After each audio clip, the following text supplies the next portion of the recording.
Hi viewers, welcome to ಖುಷ್ ಮನೆ multi creations. ನಾನು ಅಶ್ವಿನಿ ಪ್ರಸಾದ್. ಇವತ್ತು ಒಂದೇ ಹಿಟ್ಟಲ್ಲಿ 3 ಥರ ದೋಸೆ ಹೇಗೆ ಮಾಡ್ಕೊಳ್ಳೋದು ಅಂತ ತೋರಿಸ್ಕೊಡ್ತಾ ಇದ್ದೀನಿ.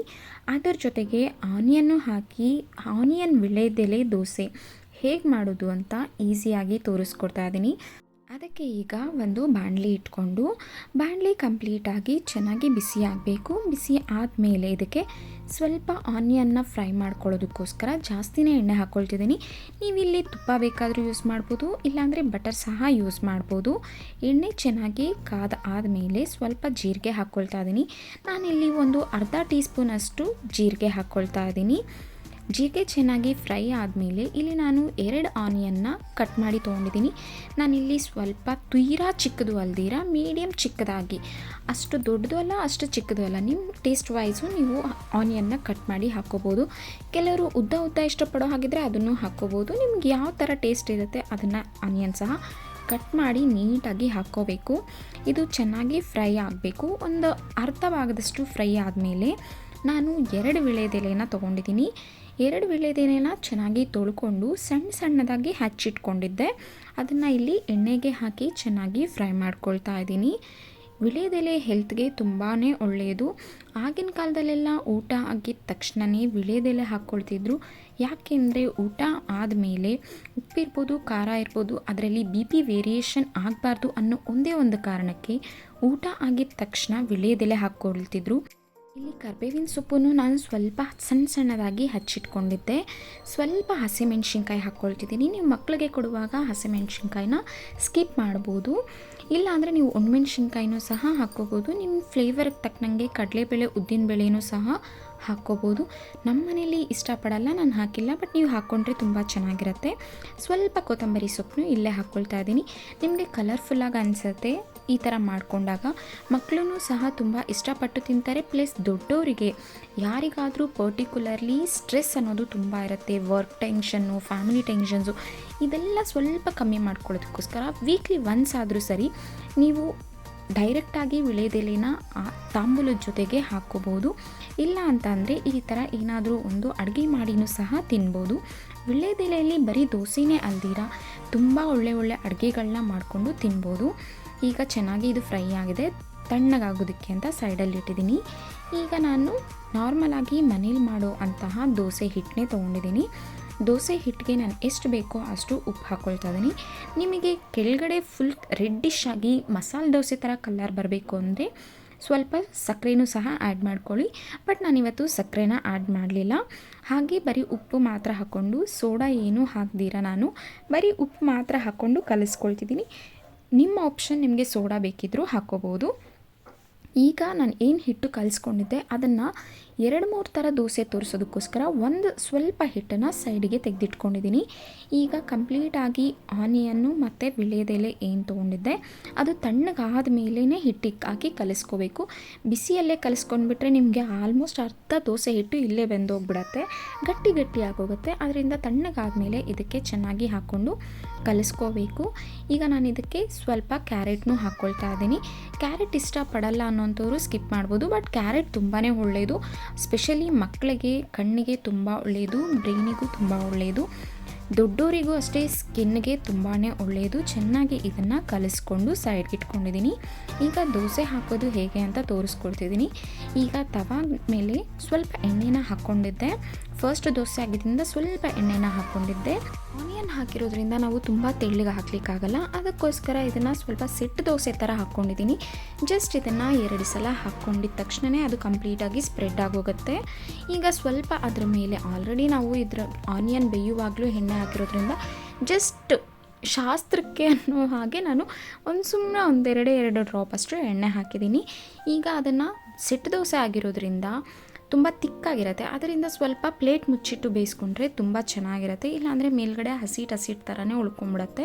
ಪ್ಲೇಟ್ ಮುಚ್ಚಿಟ್ಟು ಈಗ ನೋಡಿ ಸೆಟ್ ದೋಸೆ ಆಗಿರೋದ್ರಿಂದ ಅದನ್ನು ಎರಡೂ ಕಡೆ ಫ್ರೈ ಮಾಡಿಕೊಂಡ್ರೆ ಟೇಸ್ಟು ತುಂಬ ಚೆನ್ನಾಗಿರುತ್ತೆ, ಕಲರ್ಫುಲ್ಲಾಗೂ ಕಾಣಿಸುತ್ತೆ, ಒಳಗಡೆ ಎಲ್ಲ ನೀಟಾಗಿ ಬೆಂದಿರುತ್ತೆ.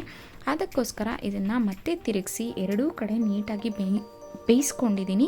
ಈಗ ನೋಡಿ ಒಂದು ಪ್ಲೇಟ್ಗೆ ಸರ್ವ್ ಮಾಡ್ಕೊಂಡಿದ್ದೀನಿ. ಅಗಸೆ ಬೀಜ ಚಟ್ನಿ ಜೊತೆ ಇದನ್ನು ನಾನು ಸರ್ವ್ ಮಾಡ್ಕೊಂಡಿದ್ದೀನಿ. ಎಷ್ಟು ಚೆನ್ನಾಗಿ ಕಾಣಿಸ್ತಿದೆ ಅಂತ ನೋಡಿ. ಈಗ ನಾನು ಇನ್ನೂ ಒಂದು ದೋಸೆ ಹಾಕೋದು ತೋರಿಸ್ತಿದ್ದೀನಿ.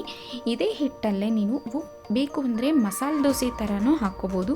ತುಂಬ ಜನಕ್ಕೆ ದೋಸೆ ಸಿಟ್ಟು ದೋಸೆ ಆದರೆ ಮಂದ ಇರುತ್ತೆ, ಇಷ್ಟ ಆಗಲ್ಲ ಅನ್ನೋಂಥವ್ರು ಇದೇ ಥರ ತೆಳ್ಳಗೂ ಸಹ ಹಾಕ್ಕೋಬೋದು. ಎಷ್ಟು ತೆಳ್ಳಗೆ ಬೇಕೋ ಅಷ್ಟು ತೆಳ್ಳಗೂ ಬರುತ್ತೆ. ನೀವು ಆನಿಯನ್ನ ಸ್ವಲ್ಪ ತುಂಬ ತೆಳ್ಳಗೆ ಅಂದರೆ ಚಿಕ್ಕದಾಗಿ ಕಟ್ ಮಾಡಿಕೊಂಡ್ರೆ ನಿಮಗೆ ಮಸಾಲೆ ದೋಸೆ ಥರನೇ ಎಷ್ಟು ಬೇಕೋ ಅಷ್ಟು ತೆಳ್ಳಗೆ ಬರುತ್ತೆ. ನಾವಿಲ್ಲಿ ವಿಳೆದೆಲೆ ಹಾಕಿರೋದ್ರಿಂದ ಖಾರ ಅನ್ನೋ ಅಂಶನೇ ಬರೋದಿಲ್ಲ, ತುಂಬ ಚೆನ್ನಾಗಿರುತ್ತೆ. ವಿಳೆದೆಲೆನ ಯಾವ ವಿಳೆದೆಲೆ ಬೇಕಾದರೂ ತೊಗೋಬೋದು, ಎಲ್ಲನೂ ಹೆಲ್ತ್ಗೆ ಒಳ್ಳೆಯದೇ. ಈಗ ನೋಡಿ ಎರಡೂ ಕಡೆ ಬೇಯಿಸ್ಕೊಂಡು ತೋರಿಸ್ತಿದ್ದೀನಿ ನೋಡಿ, ಫುಲ್ ತೆಳ್ಳಗೆ ಹಾಕ್ಕೊಂಡಿದ್ದೀನಿ, ಎಷ್ಟು ಚೆನ್ನಾಗಿ ಬಂದಿದೆ ಅಂತ. ಈಗ ಕ್ಯಾರೆಟ್ ಆನಿಯನ್ ದೋಸೆ ಹೇಗೆ ಮಾಡೋದು ಅಂತ ತೋರಿಸ್ಕೊಡ್ತಿದ್ದೀನಿ. ನಾನಿಲ್ಲಿ ಪ್ಲೇನ್ ಹಿಟ್ಟು ತೊಗೊಂಡಿದ್ದೀನಿ, ದೋಸೆ ಹಿಟ್ಟು. ಅದನ್ನು ತೆಳ್ಳಗೆ ಹಾಕ್ಕೊಳ್ಳೋದಕ್ಕೋಸ್ಕರ ನಾನು ಒಂದೂವರೆ ಸೌಟಷ್ಟು ಹಿಟ್ಟನ್ನು ಹೀಗೆ ತೆಳ್ಳಗೆ ಹಾಕ್ಕೊಳ್ತಾ ಇದ್ದೀನಿ.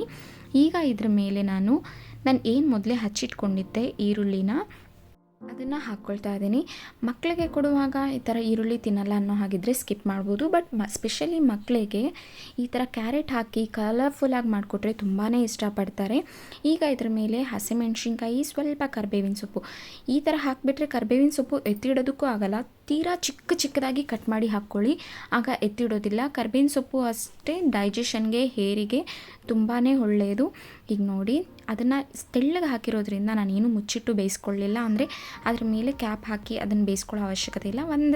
ಒಂದು ಕಡೆ ಮಾತ್ರ ಬೇಯಿಸ್ಕೊಂಡ್ರೂ ಸಾಕು. ಬಟ್ ಇಲ್ಲಿ ಕ್ಯಾರೆಟ್ ಹಾಕಿರೋದ್ರಿಂದ ಎರಡೂ ಕಡೆ ಬೇಯಿಸ್ಕೊಂಡಿದ್ದೀನಿ ನಾನು. ನೋಡಿ ಎಷ್ಟು ಚೆನ್ನಾಗಿ ಕಾಣಿಸುತ್ತೆ. ಮಕ್ಕಳಿಗೆ ದಿಢೀರಾಗಿ ಮಾಡ್ಕೊಳ್ಳೋದಕ್ಕೆ ಕಲರ್ಫುಲ್ಲಾಗಿ ತುಂಬಾ ಚೆನ್ನಾಗಿರುತ್ತೆ. ಇದೇ ಥರ ನಾವು ಬೇಕು ಅಂದರೆ ಸೆಟ್ ದೋಸೆನೂ ಸಹ ಮಾಡ್ಕೋಬೋದು, ಅದು ಇನ್ನೂ ಚೆನ್ನಾಗಿ ಕಾಣಿಸುತ್ತೆ, ಕಲರ್ಫುಲ್ಲಾಗಿ ಕಾಣಿಸುತ್ತೆ. ಇಲ್ಲಿ ನಾನು ಮಾಮೂಲಿಯಾಗಿ ಸೆಟ್ ದೋಸೆಗೆ ಹಿಟ್ಟನ್ನ ಹಾಕ್ಕೊಂಡಿದ್ದೆ. ಅದರ ಮೇಲೆ ಸಣ್ಣದಾಗಿ ಹೆಚ್ಚಿರುವಂತಹ ಈರುಳ್ಳಿ, ಕರಿಬೇವಿನ ಸೊಪ್ಪು, ಹಸಿಮೆಣ್ಸಿನ್ಕಾಯಿ. ಮಕ್ಕಳಿಗೆ ಕೊಡಬೇಕಾದ್ರೆ ನೀವು ಹಸಿಮೆಣ್ಸಿನ್ಕಾಯಿನ ಸ್ಕಿಪ್ ಮಾಡ್ಬೋದು. ಕ್ಯಾರೆಟ್ ಸ್ವಲ್ಪ ಹಾಕಿದ್ದೆ, ಮಕ್ಕಳಿಗೆ ತುಂಬ ಇಷ್ಟ ಆಗುತ್ತೆ. ಕಲರ್ಫುಲ್ಲಾಗಿ ಕಾಣಿಸ್ದಾಗ ಕಣ್ಣಿಗೆ ನೋಡೋದಕ್ಕೆ ಚೆನ್ನಾಗಿ ಕಾಣಿಸಿದ್ರೆ ಟೇಸ್ಟ್ ವೈಸು ತುಂಬಾ ಚೆನ್ನಾಗಿರುತ್ತೆ. ಆಗ ಮಕ್ಕಳು ಇಷ್ಟಪಟ್ಟು ತಿಂತಾರೆ. ಸೆಟ್ ದೋಸೆ ಆಗಿರೋದ್ರಿಂದ ಸ್ವಲ್ಪ ಎಣ್ಣೆ ಹಾಕ್ಕೊಂಡು ಪ್ಲೇಟ್ನ ಮುಚ್ಚಿಟ್ಟು ಚೆನ್ನಾಗಿ ಎರಡೂ ಕಡೆ ಬೇಯಿಸ್ಕೋಬೇಕು. ಇಲ್ಲಾಂದರೆ ಹೊಟ್ಟೆ ನೋವು ಬರೋವಂಥ ಚಾನ್ಸಸ್ ಜಾಸ್ತಿ ಇರುತ್ತೆ. ಅದಕ್ಕೋಸ್ಕರ ಕಂಪ್ಲೀಟಾಗಿ ಎರಡೂ ಕಡೆ ಬೇಯಿಸ್ಕೋಬೇಕು. ಈಗ ಚೆನ್ನಾಗಿ ನನಗೆ ಒಂದು ಸೈಡ್ ತುಂಬ ಚೆನ್ನಾಗಿ ಬೆಂದಿದೆ. ಈಗ ಮತ್ತೆ ಇದನ್ನು ತಿರುಗಿಸಿ ಎರಡೂ ಕಡೆಗೆ ನೀಟಾಗಿ ಬೇಯಿಸ್ಕೊಳ್ತಾ ಇದ್ದೀನಿ. ಆಗಿನ ಕಾಲದವರು ಈಗಲೂ ಇರ್ತಾರೆ. ಅವ್ರು ಯಾರನ್ನಾದ್ರೂ ಕೇಳಿ, ಅಜ್ಜಿ, ತಾತ, ಅಮ್ಮಂದಿರು, ಅಪ್ಪಂದಿರು ಯಾರನ್ನಾದ್ರೂ ನೋಡಿ ಅವರೆಲ್ಲ ಊಟ ಆಗಿದ ತಕ್ಷಣ ವಿಳೆದೆಲೆ ಹಾಕ್ಕೋತಾರೆ. ಯಾವುದೇ ಮದುವೆಗಳಿಗೆ ಹೋದ್ರೂ ಪಾನ್ ಕೊಟ್ಟೇ ಕೊಡ್ತಾರೆ. ಈಗ ನಾವು ದೊಡ್ಡ ಹೋಟೆಲ್ಗಳಿಗೆ ಹೋದರೆ ಸ್ಟಾರ್ಟಿಂಗು ಒಂದು ಡ್ರಿಂಕ್ ಕೊಡ್ತಾರೆ, ಅದು ವಿಳೆದೆಲೆ ಡ್ರಿಂಕ್ ಅಂತ. ಈಗ ಆಲ್ಮೋಸ್ಟು ತುಂಬ 5 ಸ್ಟಾರ್ ಹೋಟೆಲ್ಸ್ಗಳಲ್ಲಿ ಅದು ಅಭ್ಯಾಸ ಆಗೋಗಿದೆ. ವಿಳೆದೆಲೆ ಬೆನಿಫಿಟ್ಸು ಅಷ್ಟೊಂದಿದೆ. ಬಿಕಾಸ್ ಆಗಿನ ಕಾಲದಲ್ಲಿ ವಿಳೆದೆಲೆ ಹಾಕ್ಕೊಳ್ತಿರೋದ್ರಿಂದನೇ ಏನೋ ಗೊತ್ತಿಲ್ಲ, ಅವರುಗಳಿಗೆ ಯಾರಿಗೂ BP ಆಗಲಿ, ಶುಗರ್ ಆಗಲಿ, ಯಾವುದೇ ಆಗಲಿ 70 ಒಳಗಡೆ ಯಾವುದೂ ಬರ್ತಿರಲಿಲ್ಲ. ತುಂಬ ಹೆಲ್ದಿ ಆ್ಯಂಡ್ ಸ್ಟ್ರಾಂಗ್ ಆಗಿರ್ತಿದ್ರು. ನಿಮಗೆ ಈ ಥರ ದೋಸೆ ಮಾಡಿಕೊಂಡು ತಿನ್ನಲಿಕ್ಕಾಗಲ್ಲ ಅನ್ನೋವಂಥವ್ರು ವಿಳೆದೆಲೆನ ವಾರಕ್ಕೆ 1 ಸಲ ಆದರೂ ಹಾಕ್ಕೊಳ್ಳಿ. ವಿಳೆದೆಲೆ ಜೊತೆ ಸ್ವಲ್ಪ ಸೋಂಪು, ಒಂದೆರಡು ಕಪ್ಪು ದ್ರಾಕ್ಷಿನೂ ಸಹ ಹಾಕ್ಕೊಂಡು, ಸ್ವಲ್ಪ ಸುಣ್ಣ ಹಾಕ್ಕೊಂಡು ಆರಾಮಾಗಿ ಅಗೆದು ಚೆನ್ನಾಗಿ ಅದರ ರಸನ ನುಂಗಿದ್ರೆ ಹೆಲ್ತ್ಗೂ ಒಳ್ಳೆಯದು, ಪ್ಲಸ್ ಅದರಿಂದ ಸ್ಕಿನ್ನೂ ಸಹ ಗ್ಲೋ ಆಗುತ್ತೆ. ಆಗಿನ ಕಾಲದಲ್ಲಿ ವಿಳೆದೆಲೆ ಜೊತೆಗೆ ಸ್ವಲ್ಪ ಸುಣ್ಣನೂ ಹಾಕ್ಕೊಳ್ತಿದ್ರು. ಸುಣ್ಣ ಹಾಕ್ಕೊಳ್ಳೋದ್ರಿಂದ ನಮ್ಮ ಬೋನ್ಸ್ಗೆ ಬೇಕಾಗಿರುವಂತಹ ಕ್ಯಾಲ್ಶಿಯಮ್ಸ್ ಎಲ್ಲ ಸುಣ್ಣದಿಂದನೇ ಸಿಕ್ಕಿತ್ತು, ಪ್ಲಸ್ ಹೇರ್ ಫಾಲ್ ಕೂಡ ಸಹ ಕಮ್ಮಿ ಆಗ್ತಿತ್ತು. ಆಗಿನ ಕಾಲದಲ್ಲಿ ಎಲ್ರಿಗೂ ಉದ್ದ ಜಡೆ ಇರ್ತಿತ್ತು, ಬಿಕಾಸ್ ಸುಣ್ಣದ್ರಿಂದನೇ ಅಂತಲೇ ಹೇಳ್ಬೋದು. ಏಕೆಂದರೆ ನಮ್ಮ ಬಾಡಿಗೆ ಬೇಕಾಗಿರುವಂತಹ ಪ್ರತಿಯೊಂದೂ ವಿಳೆದೆಲೆ ಜೊತೆಗೆ ಅದರ ಜೊತೆ ಹಾಕ್ಕೊಳ್ಳೋಂಥ ಅಡಿಕೆ ಇರ್ಬೋದು, ಸುಣ್ಣ ಇರ್ಬೋದು, ಅದರಿಂದನೇ ಸಿಕ್ತಿತ್ತು. ಈಗಿನ ಕಾಲದಲ್ಲಿ ಕಲ್ಲರ್ ಆಗುತ್ತೆ, ಬ್ರಷ್ ಮಾಡೋದಕ್ಕಾಗಲ್ಲ, ಹೊರಗಡೆ ಅಸಹ್ಯವಾಗಿ ಕಾಣಿಸುತ್ತೆ, ಹಲ್ಲೆಲ್ಲ ಕೆಂಪಗಾಗ್ಬಿಡುತ್ತೆ ಅಂತ ತುಂಬ ಜನ ಅದನ್ನು ಅವಾಯ್ಡ್ ಮಾಡ್ತಾರೆ.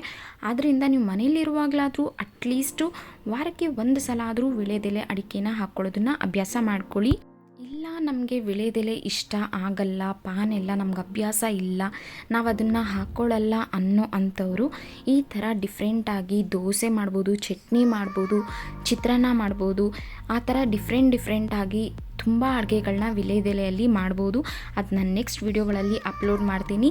ನಿಮ್ಗೆ ಯಾರಿಗಾದರೂ ಸ್ಟ್ರೆಸ್ಸಿಂದ ರಿಲೀಫ್ ಆಗಬೇಕು ಅಂದರೆ ಈ ರೆಸಿಪಿ ಮಾಡಿ ತಿಂದು ನಿಮ್ಮ ಒಪಿನಿಯನ್ನ ಕಮೆಂಟ್ ಮೂಲಕ ತಿಳಿಸಿ.